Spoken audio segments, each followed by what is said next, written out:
اللہ تعالیٰ نے ہمیں ایک عظیم ہتھیار سے نوازا ہے۔ اگر ظالم کے خلاف ہم نے اس کا استعمال کر لیا تو یقین جانیے اس کو آپ ہلاک اور تباہ اور برباد کر کے رکھ دیں گے، اور وہ ہتھیار دعا ہے۔ رسول اللہ صلی اللہ علیہ وسلم نے فرمایا، مظلوم کی بد دعا سے ڈرتے رہنا کہ اس کی دعا کے اور اللہ تعالیٰ کے درمیان کوئی پردہ نہیں ہوتا۔ یعنی اگر کسی پر ظلم کیا جائے اور وہ بندہ ہاتھ اٹھائے اور دعا کرے تو اللہ سبحانہ وتعالی اس کی دعا کو رد نہیں کرتے ہیں۔ سعودی عرب کے ایک بہت مشہور عالم ہے، انہوں نے ظلم کا ایک معاملہ بیان کیا اور یہ واقعہ ہمارے لیے عبرت ہے۔ کہتے ہیں ایک آدمی کی زمین تھی، اس کے پڑوسی نے اس کی زمین پر قبضہ کر لیا تھا اور اس کے خلاف 2 جھوٹے گواہ بھی لے کر آ گیا تھا۔ معاملہ کورٹ تک جاتا ہے۔ جو ظالم تھا جس نے زمین ہڑپ لی تھی وہ 2 جھوٹے گواہوں کے ساتھ کورٹ پہنچتا ہے۔ قاضی کہتے ہیں آپ کہہ رہے ہیں کہ زمین آپ کی ہے اور یہ کہہ رہے ہیں کہ وہ زمین ان کی ہے، اور ان کے پاس 2 گواہ بھی ہیں، لیکن آپ کے پاس تو کوئی گواہ بھی موجود نہیں ہے اور کوئی کاغذ بھی نہیں ہے، اور کہا کہ کیا میں ان کے حق میں فیصلہ کر دوں؟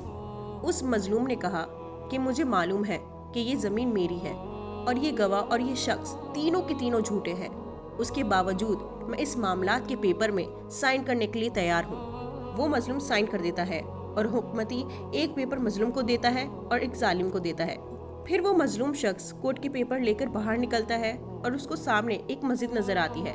وہ خاموشی کے ساتھ مسجد میں چلا جاتا ہے، پھر وضو کرتا ہے اور اللہ سبحانہ وتعالیٰ کے سامنے 2 رکعت نماز پڑھ کے اپنے ہاتھوں کو اٹھاتا ہے اور کہتا ہے، اللہ تو میرا رب ہے اور تو جانتا ہے کہ میں سچا ہوں اور یہ لوگ جھوٹے ہیں۔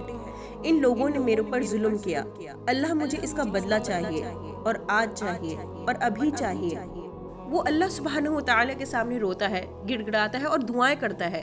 اس کے بعد اداسی کے ساتھ وہ پیپر اپنی جیب میں رکھ کر خاموشی سے اپنے بستر پر آتا ہے اور لیٹ جاتا ہے۔ تھوڑی دیر بعد گاؤں میں اعلان ہوتا ہے کہ مدد کی ضرورت ہے۔ لوگ کہتے ہیں کیا ہو گیا؟ وہ شخص بھی باہر آتا ہے۔ انہوں نے کہا کہ وہ فلاں آدمی، وہی ظالم جس نے تمہاری زمین لی تھی، وہ اپنی زمین کے پاس مرا پڑا ہوا ہے۔ پھر پتا چلا جب اس نے زمین ہڑپ لی تھی تو اس نے اپنی خوشیاں منانے کے لیے گاڑیوں کے تیز تیز چکر لگانے شروع کر دیے تھے، تو وہ گاڑی پلٹی، پھر وہ دونوں جھوٹے گواہ اور وہ آدمی جس نے ظلم کیا تھا وہ مر گئے۔ اللہ سبحانہ وتعالی کے پاس دیر ہوتی ہے، اندھیر نہیں۔ اللہ جو مہلت دیتا ہے اس سے ظالم دھوکہ نہیں کھائے۔